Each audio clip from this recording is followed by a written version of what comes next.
Oh. All right. Hello, everybody. Thank you for watching or listening to the podcast. Tell me your story. This is your host, Chris Baker, and today's special guest to tell her story is is it Anita Kromer? Is that how you say that? Yes. Anita Kromer. She is on the podcast to tell her story. So welcome. Welcome. Thank you, Chris. Welcome. I'm happy to be here. And well, let's just start this off. So how's your day going so far? It's going good.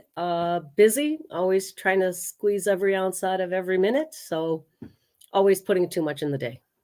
Yes, another day, another blessing is what I would always say. Yes. But okay, let's jump into this. Let's talk about you. Let's talk about where did it start for you? Where did your roots take place? My roots, as such, well, I'm raised primarily in Findlay, Ohio, so I'm an Ohioan. And my parents came over from India. So I'm first generation American. My brothers and sisters came over from India when I was 2 years old. So suddenly I had 5 brothers and sisters. So I'm sure there's some trauma there that'll surface eventually. No, having to share my parents, going from an only child. That's right. What that was awesome. My father was a professor at the University of Findlay for over 47 years. And we had a wonderful life. I was the youngest, so I was spoiled, of course. But my father and mother taught us a lot of good things, a lot about life and about working hard. And they always said that we were ambassadors for India. So the things that we do would reflect on India. Wow. So, coming to a small town in Ohio, primarily Caucasian, it was very important. And for my dad and the work that he did at the university, well, it was a college then, it was important. Now, in that time, like holding that standard, was that a lot on you as kids?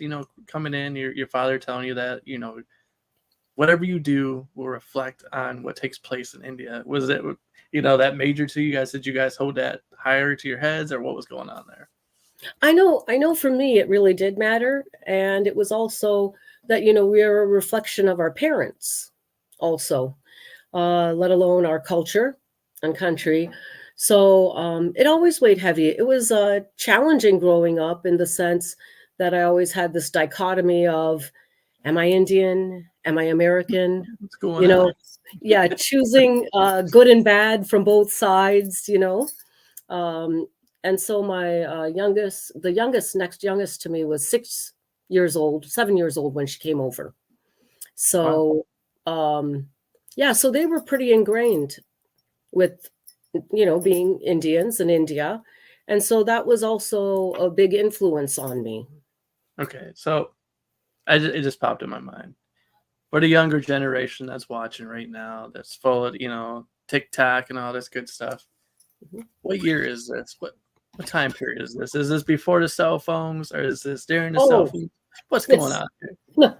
It's way before cell phones. This is with a rotary dial, and we play vinyl on a record player. What is that? Yeah, exactly. Yeah, it's even before 8 tracks or cassettes, right? Oh, so yeah. What is this before dinosaurs? What's going on? Yeah.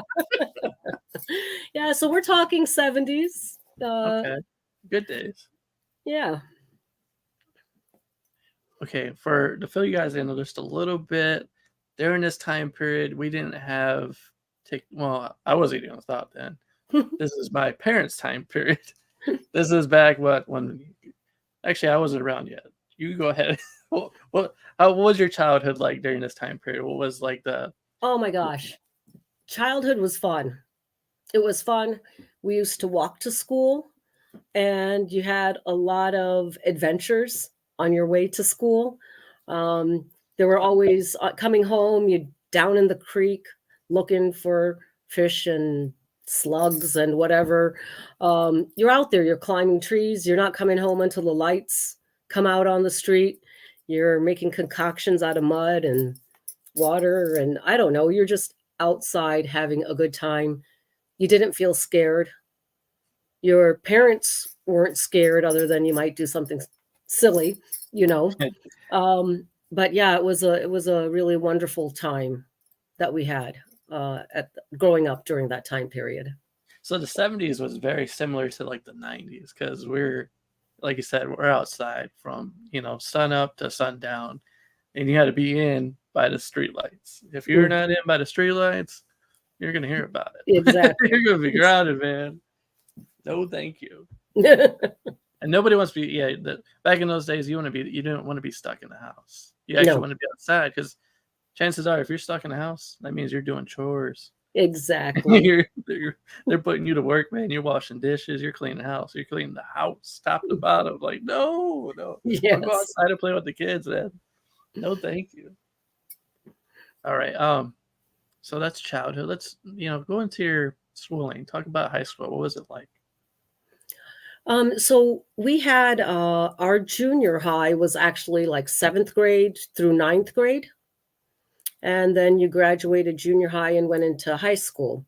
And I really, really liked that because as intimidating as it was going from 6th grade to 7th grade, it was nice that we got one more year before making that jump into high school. And, because there's such a difference with the 10th graders, 11th graders from a 9th grader.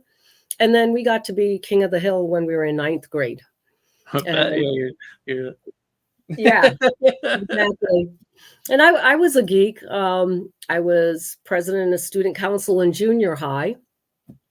And I bring that up because when I was in high school, I was in the library studying one day, and the guy that I asked to be my vice president in 9th grade came up to me and he said, you made a huge difference in my life. And I was like, what are you talking about? And he said, I had started hanging around with the wrong crowd. And when you asked me to be vice president of student council, you believed in me. Wow. And you had an impact, a significant impact on my life. And I don't know where he is at today. I'd love to know. But I was, floored because it's, the simple interactions that we have that can really make a difference in someone's life. For me, high school was tough. It was tough because I dealt with kids that weren't very nice. I was in debate team, and we had some people in there that were prejudiced, not only against women, but people of color.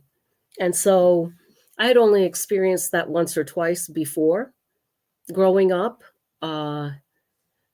So high school was tough. It was a different time for me compared to everything else, from kindergarten through 9th grade, which was bliss. I can say I can kind of relate to you in a way, a little bit, but not fully. Because I played sports and stuff. So my freshman year, I became pretty well known. I didn't think I was that great at football, but I guess because I was the shortest guy on the team, they're like, this dude's got heart. He's out here playing to the best, And then before you know it, the teachers were calling me by my last name. They were talking about me, saying, "Hey, look, it's Chris Baker, touchdown maker." And going in your freshman year, and everybody knowing who you are in the school, it's like, wow, this is awesome. This feels cool. But then to end my, freshman year, my parents decided, hey, we want to transfer you over to the Catholic school. Let you go to St. Mary's. Mm-hmm. So when I went to St. Mary's, I was still kind of big headed, feeling cocky and whatnot, because I was the kid that everybody knew. And so when I went over to St. Mary's, it was a whole different ball game. Yeah. I went from knowing everybody knowing who I was, to I still remember it like it was yesterday when they first announced my name and said who I was, and I got up and I was like, "Yeah, Hey. like what's up?" And then everybody just like, no, there was no clap, nothing. Nobody's, Wah, wah, wah. nobody cheering me on, nobody rooting me up, And before that's when reality finally took effect, and I was like, okay, this is not going to be what I expected. Yeah. So I went from being what I would say one of the jocks. I was never a part of those groups. I hung out with everybody, but Yeah. going here, you kind of saw it more. The crowds, the groups, everybody had their own cliques. And then I was like the basket case. Nobody like, who is this guy? So it Right. went flip flop. Went from being the guy everybody knew to who is this guy, the basket case, and what you were saying. So you're like, oh, in a way, I can understand. So I went there my sophomore and junior year. I only had a few friends.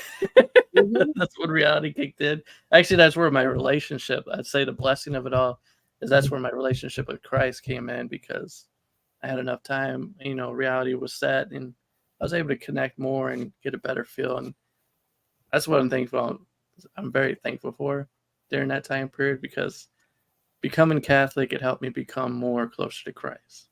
It helped me build that relationship. So when I went back my senior year back to Sandusky High to finish school, I was my eyes were completely turned and I viewed the world differently for what it really was instead of being like everybody else where it's like, yeah, you make your name for everything in high school. And it's like, no, that's not the case at all. No, and that's actually uh kind of for me the same thing, like you said, because our high school, 3 junior highs came together into one high school, and we had, I don't know, I think we had 500, 600 kids in a class. So, it's easy to get lost in that. And while I was in high school, my father and mother and I, we would drive all the way up to Quebec, and we would go to Saint Anne de Beaupré, which is a basilica up there. It's a shrine where miracles have happened. And we would stay there for the week and we would walk um, through the different stages of Christ's passion. And we just spent the whole week up there and it was amazing. And I always, and into my, beginning years at college, I was always envious of my mom's and my sister's relationship and faith in God. Like, how do I And get?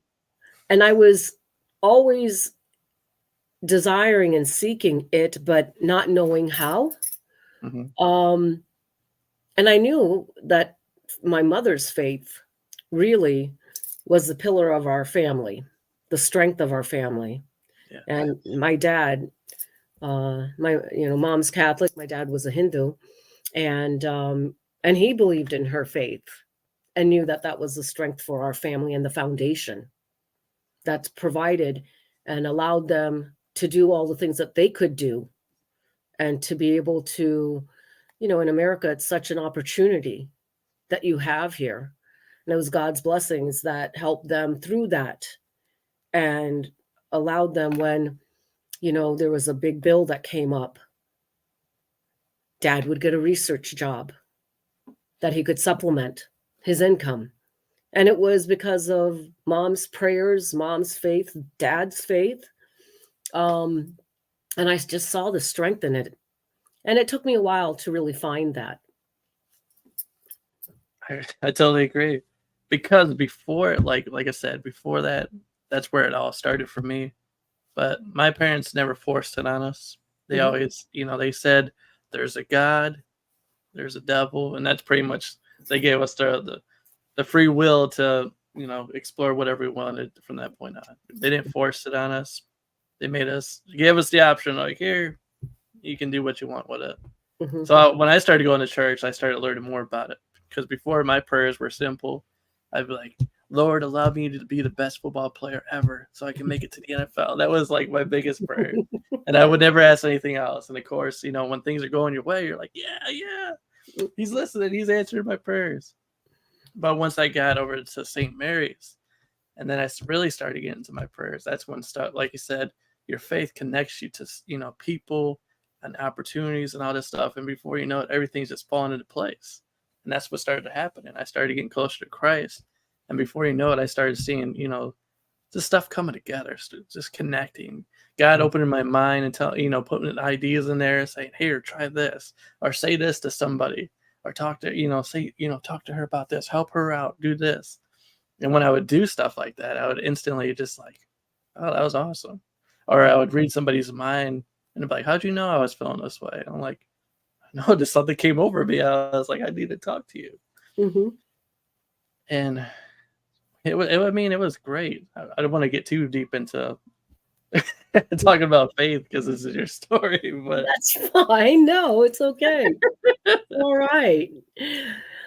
It's everyone's story. I mean, it's the thing of how we interact with one another, which makes the story, and why God puts us in each other's paths. yes. I mean, this is happening for a reason. It's Correct. kind of crazy. You haven't been over at Karen Shirt long enough. But my grandma, she actually used to work for you guys for a Oh, long yeah. time. She used to come over there from time to time and get stuff from you guys. But I was like, wow, that would be kind of cool to have her on to Mhm. actually, like, oh look, this lady's actually running the show over there. But Well, let's kind of before we get into that, let's go back to your senior year. Did you know what you wanted to do going into college? Were you sure what was going on? I thought I knew what I wanted to do. I mean, I always wanted to be a doctor since I was like 6 years old. Um, and then chemistry came along in high school and it destroyed me.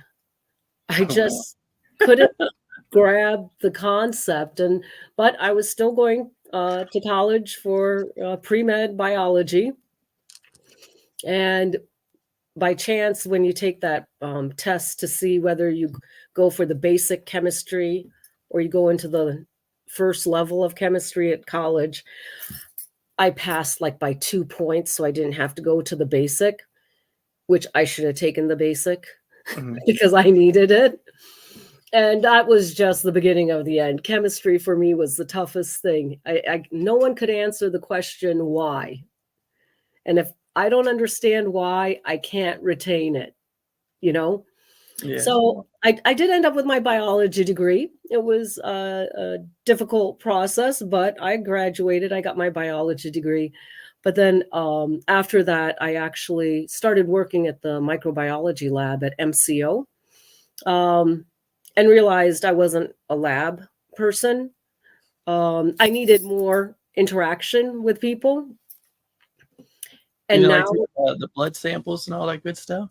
well, it was we were just doing research. It wasn't really like taking blood or doing anything like that. Oh, So it was more microbiology stuff. So, um, but now what I wouldn't give to be back in a lab and not have to deal with people. No, I'm teasing. Managing people, when I was in my management role. Yeah, no. So I ended up going back to college, and I also got an accounting marketing degree. And I added hazardous waste management to it because this was now in the 90s when uh, hazardous waste cleanups was a big deal. And I thought, yes. okay, I've got the biology, I'll add the accounting and do the accounting aspect of hazardous waste cleanups. So um, it's been an interesting path. So I ended up, my first job was with a remediation company, and I was their field accountant. Nice. How was it when you first started off? Or did you have jitters? What was going on?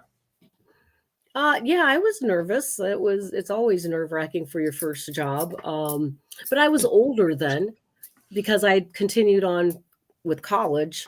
So Mhm. I wasn't, fresh out at 22 or 23.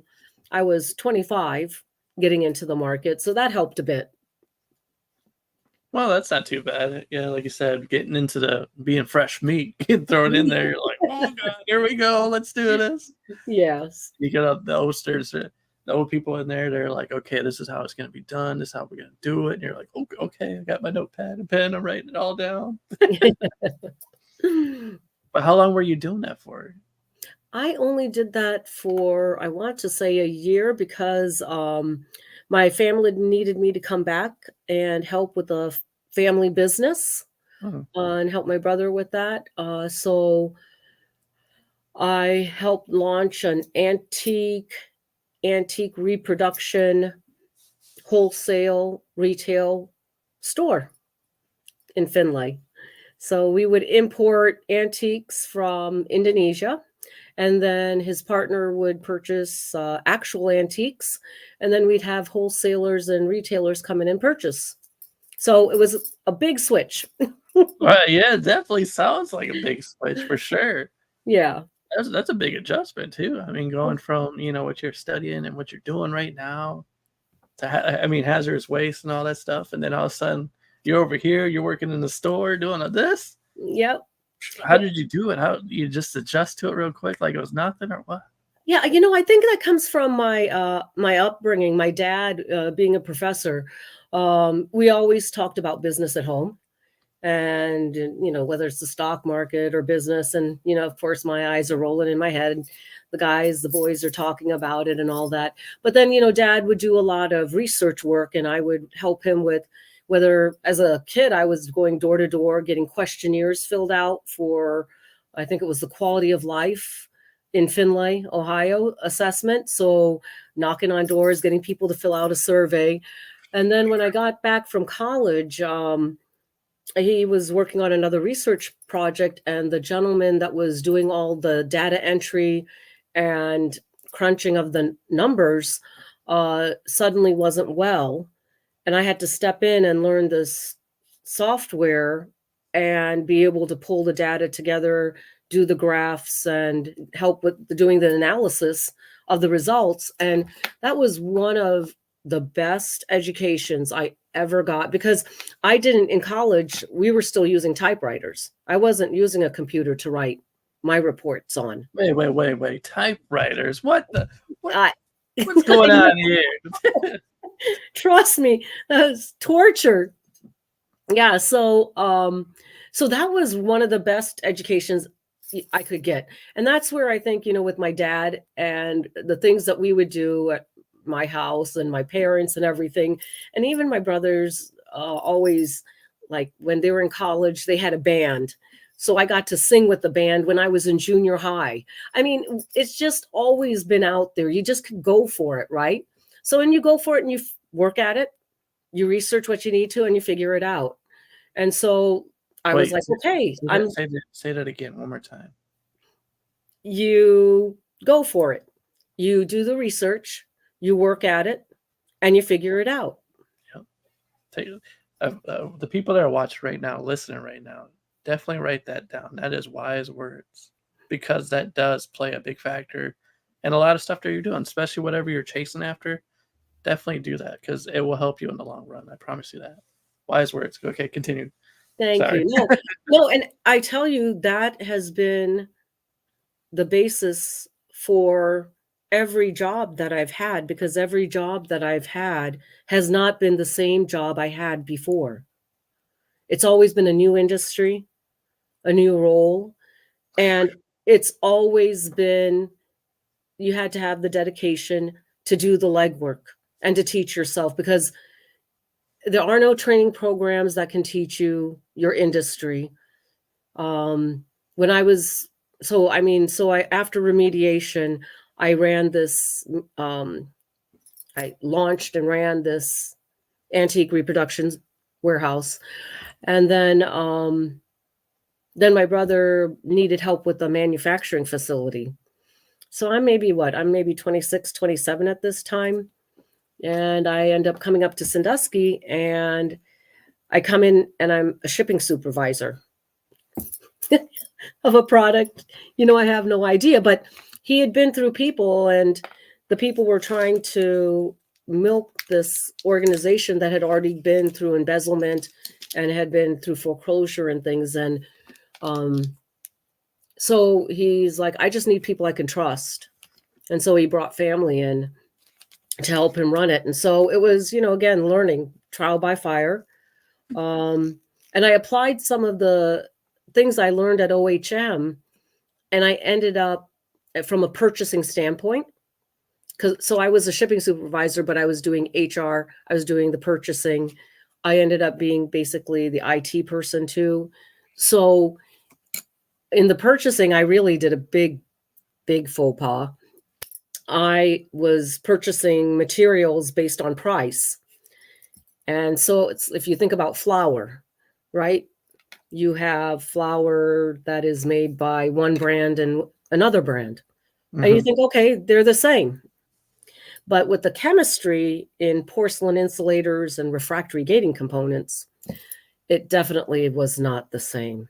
And No, definitely not. oh my God. And I created so much scrap for us by trying to save us pennies on the dollar. And luckily, my engineer was like, Anita, this is major chemistry stuff. The one area that I did not do good. Yep, it's catching up to you. Yep. So that was a good lesson in chemistry. But it's just, you always have to learn. And that was another phenomenal education. Learning to work in a plant, working with people, making the assumption at that age that, well, people are here to work. So, but like you said just now, always learning. That's important because, like, I'm over here preaching, but that's where you want to get to in life. You never want to stop learning because then life kind of gets boring. As long as you keep learning materials and learning new stuff, it always opens the door for more opportunities. Yes, and actually, when I was thinking about us talking, I was thinking about the people in my life right now that I'm learning from. And I was thinking about some of the phrases that I use.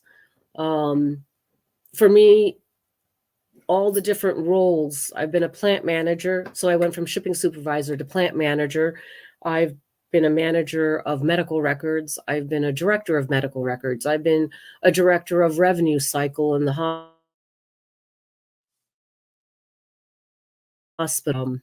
What else have I done? I don't know. I've been a professor. I've been an adjunct professor. I've taught undergraduate courses. I've taught graduate courses. I've done research work. I've been blessed with an amazing journey in my life. But the thing is, I am always learning.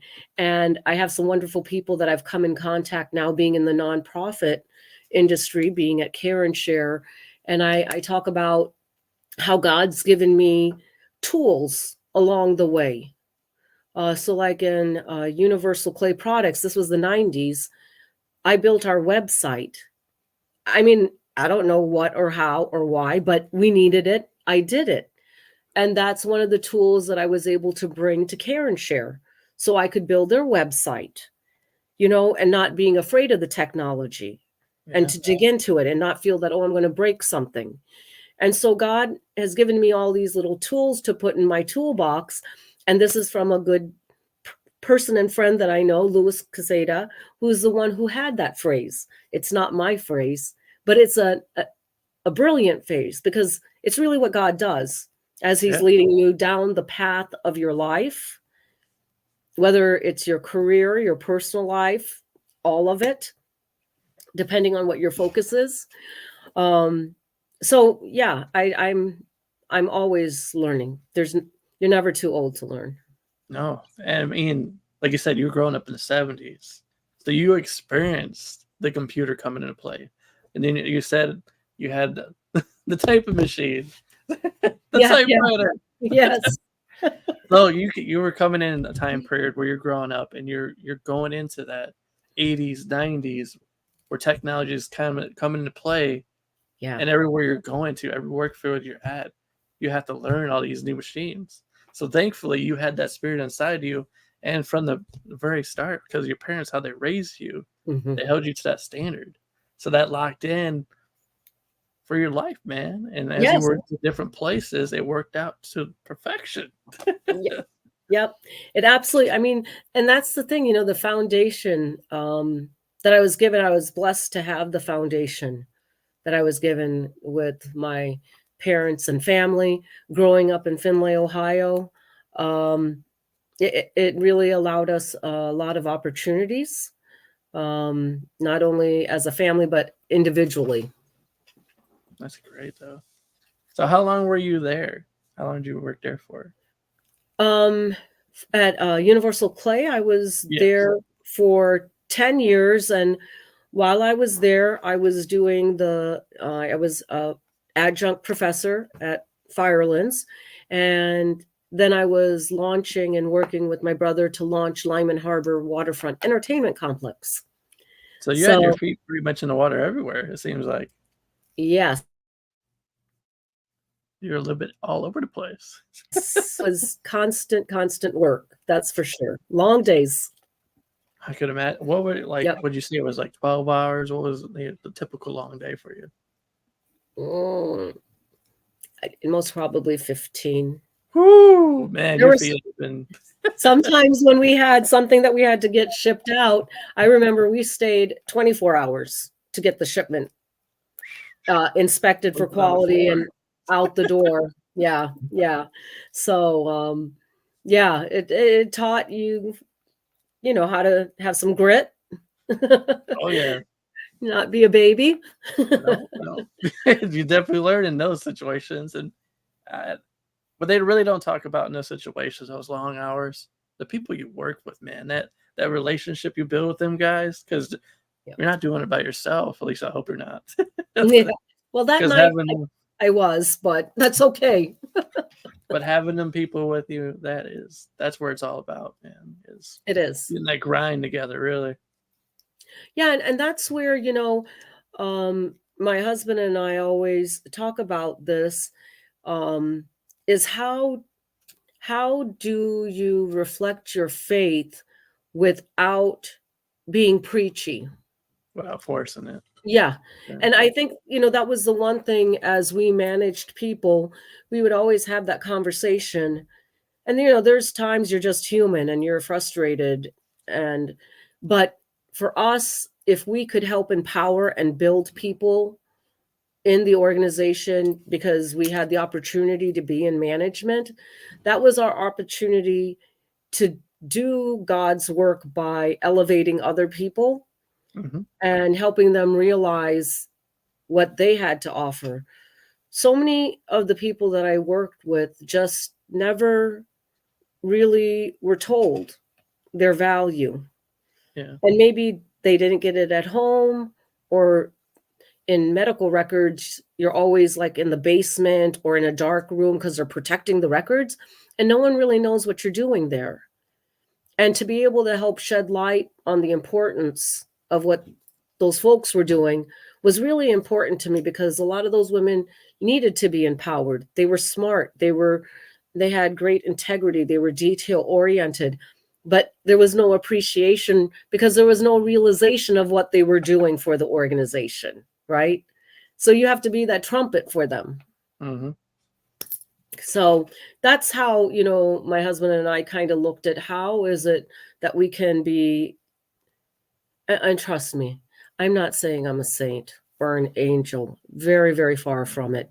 But it was always on our mind on how can we bring God into what we're doing. I like how you And that's said a that. I hard know. thing. I'm sorry. I like how you just said that. I'll just admit it right here, right now. I am not a saint. I'm not an angel. Hey, at least you're being honest. I mean, that's all I can say. I'm Yeah. sorry. I didn't mean to Yeah. interrupt you. Oh no, you didn't. No, it's absolutely true. There's no way I'm going to claim any fame to that. I hope when my time comes, the pearly doors do open up. Yeah. We can only do our best. Like you said, you and your husband have said it enough. How can we do this without being against their free will? And that, I Mhm. mean, that really, as a Christian or anything, you don't want to force yourself on them, because what happens when you do that? When you force religion or down people's throats, what happens? They get scared. They Yeah. back off. And a lot of times they feel uncomfortable. And Mhm. chances are they will leave the company for that reason. Mhm. But I've always been taught, you know, do unto others as you want them to do unto you. And that goes a long way. Yes. Absolutely. Yeah, And I've like had a you, lot of I'm wonderful sorry. people. No, I've had a lot of wonderful people in my life that feel the same way, you know, and you only become better and stronger together. And then, like you said, we were beginning to touch on is when you show that appreciation to others and Mhm, tell people their value and how good they are and mhm, all the great work they're doing in front of you, people look at you like you're speaking foreign to them. Like, what? What'd mhm, you just say? Because, like you said, people are not used to, as sad as to say this, but mhm, how often do you find yourself, talking to somebody? I do it a lot where I'll say something nice to, like, I'll be at a restaurant or something, picking up like an order for like doing like DoorDash order or something. And I'm mhm. like, man, you're doing a great job. And then they'll look at me like, okay, yeah, what do you want? Yeah, yeah, Like, yeah, what do you want? exactly. Right. There's gotta be a catch there. Like, what's the catch, pal? What do you want? Like, no, I'm just Yeah. telling you, man. I see you from, Mhm. this looking at a distance, like you're doing an awesome job Right. because really that's what makes the difference. Those, coworkers, people that are working for the companies, Mhm. that's where it happens at. As long as you got a good team, good chemistry going on, Yep. that place is gonna go a long way. Well, and I think it's also, when you think about everything after the pandemic, and, when you go into the grocery store, thanking the clerk, thanking your waitress for showing up today. I mean, so many organizations are suffering because they can't keep people, they don't have enough people. People have been through so much, and I think it's just acknowledging that I'm happy that you're here because that means I get to come to this restaurant. Yeah. I get to come shopping at the store, instead of taking it for granted and being upset about how good or not or how fast or not was the service. And yeah, like you said, during the pandemic, that really kind of opened the eyes. At least it should have.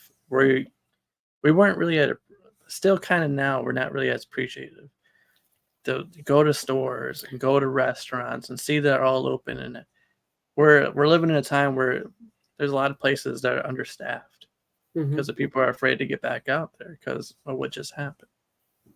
Yeah. But like you said, we just got to get and do our part and say thank you for being here, just doing your job, man. That way, I Yeah. can be in the store and not have to order stuff offline, but actually be here in person and make Yep. it happen. Yeah, and that's the beauty of even with Care and Share what we do there. Um, there's so much life that happened in between then and now, but like I said, it all led to this culmination, and God really brought me to Care and Share. And for me, Universal Clay was somewhat similar to Care and Share because that organization had really been used and abused. And when it would rain, the roof would leak and people would come in to move the product around because it was made of clay. And so when my brother came in, they, put a roof on it. They started taking care of it. They got them, we got them health care. We got them their a 401k because they'd lost their pension. So it'd been through embezzlement and really misused. Um, by previous owners that were interim owners. It wasn't the founders of Universal Clay. So we're bringing hope back to these people. And our pay was terrible. It was a commodity item. And when I got into healthcare, people would complain about the office that they were in. When at Universal Clay, our kiln fired at 2,175 degrees. It was 170 feet long, 78 feet long. And there was no temperature control in there. You could be butt naked in there and you'd be sweating because it was so hot. There was no, and I had, coming into healthcare and then hearing people complain about, oh, we have these old metal desks, which I think are cool, the retro metal desks. Yes. But, you know, and it was like, yeah, you don't know how bad it can be, working. Um, so it's just those things, those people, the people that we, had working there, it I hired people straight out of jail because if you don't give someone an opportunity or allow them to assimilate or have a way to support their family, they're just going to be back in trouble. Oh, I know. Um, we had a lot of people that other organizations may not have hired for various reasons. Our work was hard, it was dirty, And so many people could have benefited from what Care and Share offers.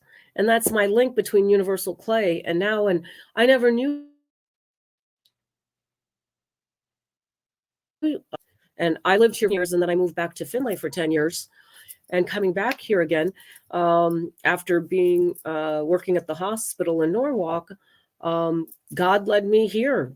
And what we did at Universal Clay for the people we employed is how I feel what Care and Share does for people who need a helping hand. So basically, in a way, you're saying God was grooming you to your Correct. current position. Yes. And when we had to close Universal Clay because the 2005 this really bad storm came through, and I think Herman's Furniture's roof collapsed, ours collapsed, and after that I had this huge hole in my heart, and I was really depressed, and I didn't understand why. And we'd moved to Finlay, and so I went and I told my husband, I said, I have to do something. I have to help people. I have to, because really Universal Clay was helping people. It wasn't like we were making money. We were just trying to get that company up and running again so it could make money. And so I went and volunteered. We have the Community Foundation in Finlay, which is like a hub of all these organizations that provide services for people. And the cancer patient services, they needed help. And the executive director said, I just lost my administrative assistant. Would you be interested in doing it? And I was like, I'd love to. And so I could bring some process and some things to them. I set up a database for them. And it was really humbling because to see the cancer patients come in and their disposition and their happiness and their will to live was very humbling, very, very humbling. I know exactly what you're talking about. Yeah. Working for Firelands Hospital and being a food service aide and delivering to the cancer center and building those relationships with the patients. They always tell you don't do that, but I'm just a people person, as you can tell. Yeah. So I would go over there and I would just hear, because of my gift, God has blessed me with being able to just connect with people and just talk to them. And getting in there and having that one-on-one interaction with them, giving them their lunch. Building that relationship, hearing their stories. Like, as you were saying that, it just brought me back, like, wow. The hardest part, though, is the sad part. Yeah. Is when you go and you're like, okay, I'm ready to go give it to, whoever their lunch. And then that's when they tell you, it's like, sorry, man, it's not here no more. And that was the hardest part for me working at the hospital, because I have such a huge heart and I love people. I love everybody. Yes, no. And it's side of that is it's only sad for us here because they're going somewhere better. Oh yeah, we should be jealous. We should be jealous, actually. Like you said, faith plays a big factor in that. If you have that, that kind of faith where you just, because I always get the same thing. People are like, why are you not sad? Why? Because when I hear about somebody's passing, I'm like, no, I'm actually kind of happy because I know they're doing great. And I'm kind of actually jealous. Like you said, I'm jealous because they went home. They went home and now they're reunited with loved ones, people they haven't seen in years. And I can only imagine, walking through those gates, what they were going through, how much excitement, how much joy was going through their mind. Yes. Getting too deep. I'm sorry. No, absolutely. Yeah, and that's what with Care and Share, that's what this organization's amazing. They're going to be celebrating their 50th anniversary next year. And like I said, I was blessed to find the organization and to be able to help people with our food, our choice food pantry, and our clothing, houseware pantry. I'm doing a little bit more work with individuals to help. I've been able to help a few of the homeless find homes. Awesome. Awesome. That has been powerful. And I tell you, when I first got there, it was just amazing because I could just see God at work. I had a young couple in my office, and they were like, "Hey, do you have a crib?" And I said, "I'm sorry, we don't do furniture anymore, so we don't have a crib." Um, and then the telephone rings, and then I have the person on the other end of the phone saying, "Hey, I have a crib. Do you know anyone that needs a crib?" And I am like, "Oh my gosh, I have this young couple in my office right now." And within 15 minutes, he came down, they did their grocery shopping, went to the clothes side, and they left with a crib. I mean, the stories go on and on. Someone calls and says, "Hey, do you have a microwave?" I'm like, "No, I'm sorry, we don't have a microwave right now." Next day, random donation. I have their number. I can call them back and say, "Hey, we got a microwave in. You can come pick it up." And it was just all these things that you don't get the opportunity to take time and acknowledge in our daily lives, which I know have been happening my whole life. Now, hold on. I'm kind of curious. When when a person called you about, say, like you said, you wish there was a microwave, did you think instantly in your mind, like, man, I wish somebody would bring a microwave? Did that pop in your head at all? Um, you hesitated a little there. The video did. Oh, okay, sorry. Like what I was saying, so like you said, with the with the microwave, you were saying like, I wish we had a microwave. Was that a thought right away where you're like, I wish somebody would bring in a microwave, like when somebody call you? Um, I don't know that I said I wish we had a microwave, but it was almost the thing of, here, give me your number. So when we get a microwave, I'll call you. So it is that manifestation, right? It is that putting it out there. Oh, you knew where I was going with that. I like that. Yes, yes. I mean, no, I've just seen it, and it's the it's how you look at it. When we didn't have a lot of linens on the shelf, we had a lot of empty space, and Phil, who's a faithful volunteer, I said, like, "Hey, let's kind of move this stuff together and let's make it look abundant instead of it looking like it's lacking, because that abundance will help bring in more of what we need, because God provides." Yes, he Y- does.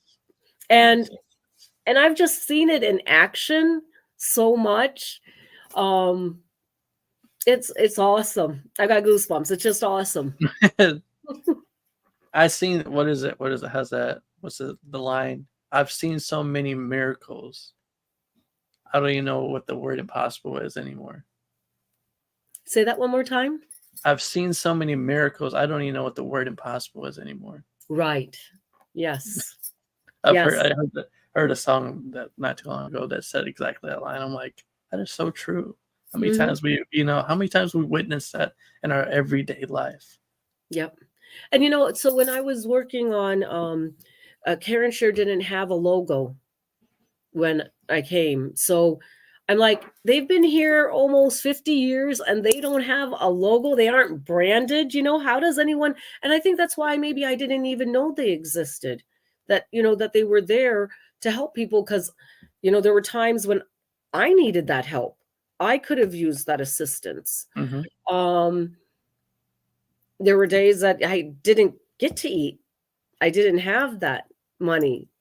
Um, and I would have loved to have known that they were there. Yeah. And so that branding was something that we worked on right away. And I always say, it's a community's love for friends and neighbors. So I was driving around and I was getting ready to lay out the brochure and things like that. And that's what I had kind of on it. I had a community's love for friends and neighbors or something like that. And the only thing that kept coming through my head and would not leave me alone was where a community's love, and charity prevail for friends and neighbors. And that's what's on our brochure on the side of our truck. And it just kept coming to me and coming to me. And I had to say, okay, God, I hear you. All right, all right. I'm I'll put it changing it. I'm down. changing it. It would not leave me alone, I swear. And I was like, I'm Yes, changing Lord. it. Okay. Yes, Lord. Yes, Lord. Mhm. But you were touching on how you said yourself, you didn't really know what Care and Share was. Mhm. Now, for the person that's watching or listening right now, they're not familiar with what Care and Share is, but are local here in Sandusky, Ohio. Kind Yes. of give them a runaround. Tell them what it is. Yes. So Care and Share provides emergency and supplemental assistance in the way of food, clothing, housewares, and linens to people in need that live in Erie County and that meet the JFS income guidelines of 200% of poverty. And you would be surprised when you do the math on what that pay rate is, whether you say $10 or $15, and you have to you can't make the assumption that person has 40 hours of work just because they may be making $15 or $20 an hour. They may only be getting 20 hours or 25 hours. They don't have any other benefits. So it's the thing of when your furnace breaks down and you have a family and you have children and you know your children grow like weeds and you've got to put food on the table, but you got to take care of the furnace. We're there to help supplement that month for you. We're about a week's worth of food. I'm not saying we're a month's worth, but we can help you make ends meet, stretch that dollar, especially with inflation. I mean, let alone food and gas prices, rent. That's what Care and Share's purpose is. Now, if a person that's watching and listening right now wants to make a donation to Care and Share, how can they do that? I am currently working on getting my website back up and running. We've had some technical difficulties, but I have a Give Some. That's capital G, small I-V, capital SUM.com. If you go there and look up Care and Share, you're able to donate through that. And I also have a Venmo account with Care and Share. I think it's Care and Share Erie Co. for Erie County, CO. So I have both a Venmo and a Give Some, or they can mail a check or drop off cash, whatever their preference. On Jackson Street in Sandusky. Nice. Thank you Nice. for allowing me to share that. I wasn't planning on that in this conversation, but I appreciate it because there's many people in need and the need is growing. We've seen a 79% increase in the number of people coming in and a lot of new families. And the majority of the people that we serve are in that 18 to 59 age range. Okay, another question that just popped up in my head. Mm-hmm. Do you guys have a community supper at all? No, we don't do any warm food. We have a choice grocery store where people can pick and choose the food that they want that we have, versus that used to be, they had the furniture ministry at Care and Share, and then they did pre-packaged boxes. And that was me telling you, here, this is what you get to eat. And then potential that you don't like half the stuff and may throw it out and it gets wasted. So they changed it, and now Catholic Charities does the furniture ministry, and we have more of a grocery shopping. And actually, I know people, when they go by our place, they think it's very small.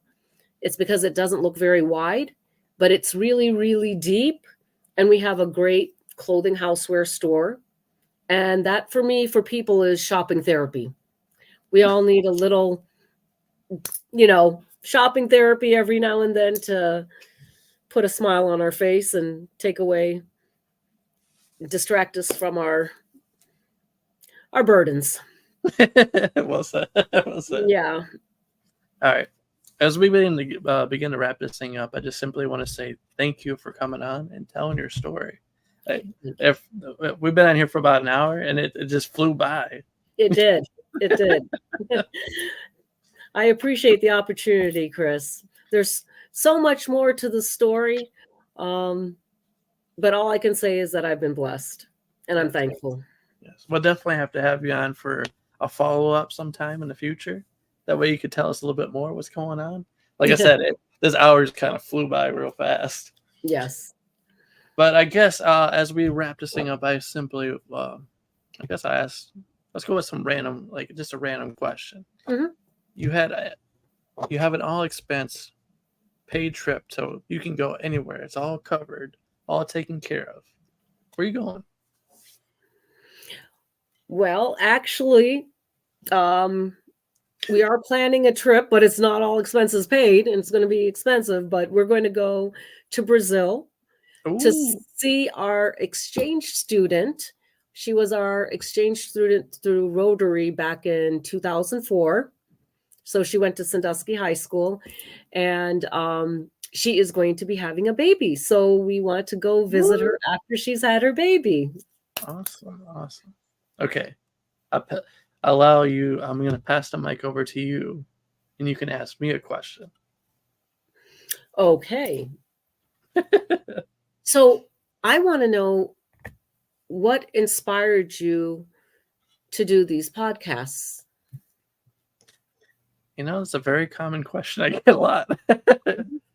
I love, like I said, I love talking to people. I love hearing people's stories. And I've come across in my lifetime, I've only been here for 30 years, but how many people we come across and we hear their stories and are just moved or inspired by it.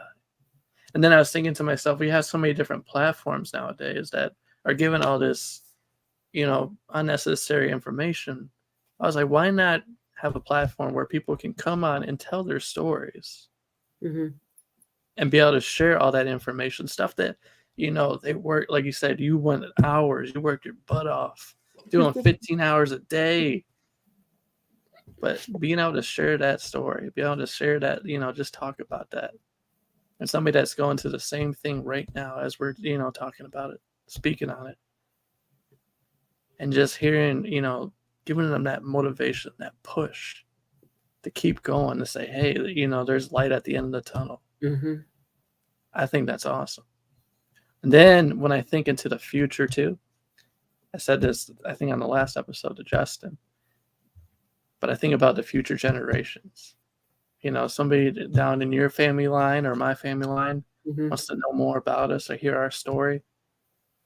And all they have to do is, if Google is still around about 20 years, 30 years from now, just look this up, Anita Kromer story. Boom, you'll pop up. Or they'll be on Ancestry, if that's still a thing. And they're looking up their ancestors and they're trying to figure out about your history or your past. And they come across this video. I just think, wow, that's cool too. If I can do that, have you guys just be able to connect to somebody in the future, like, that's awesome. Then they know more about you. Yeah. So I want to tell you something I saw, and I don't know, on Instagram, you get ads and things like that. I saw the coolest thing on there where you can put a barcode on your gravestone. Really? And that barcode, your family or yourself could have uploaded pictures and things about your life so that when people come to your you're talking, yeah, I know what you're talking about. You're talking about like a QR code. I think not again. A barcode. It's not a barcode. It's a QR. QR code. Yes, a QR code. Yeah, and you can scan that, and then it takes you to the site, and it's all the pictures that whoever's uploaded of this person and their life story, so that when you visit their grave site, you get to know something. So think about the grave sites that we have from the Civil War. I mean, wouldn't you just love to have, if we could have that about their lives right now? As you're speaking about it, I mean, it could, like you said, it's already in the play. These people could be looking up, their past history, pictures alone, or, even to come up with stories, just talking Mm-hmm. about that. And it's cool, but at the same time, kind of like, could you imagine spending hours in a cemetery just watching, going to everybody's tombstones, watching video after video, look like going through it all, like, damn, this person was awesome, man. Yeah. Yeah. I like the idea though; it's pretty cool. Yeah. But I just oh man, I hope it doesn't turn it. I mean, it's neat and everything. I just hope I don't see a bunch of people just hanging out in the cemeteries, Oh, just hanging out for hours at a time, yeah. That'd be a little creepy. going from tombstone to tombstone. Like, dude, this guy's awesome. Whoa, this person's. You can just get the thrill out of it. Like, woo. But I love that somebody came up with that idea to Mm-hmm. put it on a tombstone. That way, they could forever even like how I was just saying, just be able to come back to that person, kind of Mm-hmm. just like you said, if there's a video or something out there and they just want to hear that person's voice one more time. Yes. Yes. That's Exactly. That's powerful, is right. powerful. Absolutely. All right. Well, I can't believe it's already. I was just blown away by it. But thank you once again for coming on and telling your story. It's truly an honor and a pleasure just to have you on. Thank you so much for the opportunity again, Chris, and I appreciate it. I know there's a reason for this, and that God put us in touch with one another, and I look forward to what fruits it bears. Yes, more is to come. This Yes. is only just the beginning, as they would say. Yes, and if there's But anything everybody I that's can, watching right now, oh, go ahead. Sorry. I was going to say, if there's anything I can help you with in the future, please let me know. Okay, thank you. I'll definitely take that on. And then for anybody that's watching and listening right now, I just want to simply say thank you also for viewing. Thank you for listening. I hope you were truly inspired by Anita Kromer's story. I know that you're probably thinking to yourself, like me, the host, like, wow, holy crap, that was quick. But that's the whole point of doing the show. I got to keep you, interested. But until next time, this is your host, Chris. That's Anita. See you later. Peace. Peace. Hold on, wait 1 minute.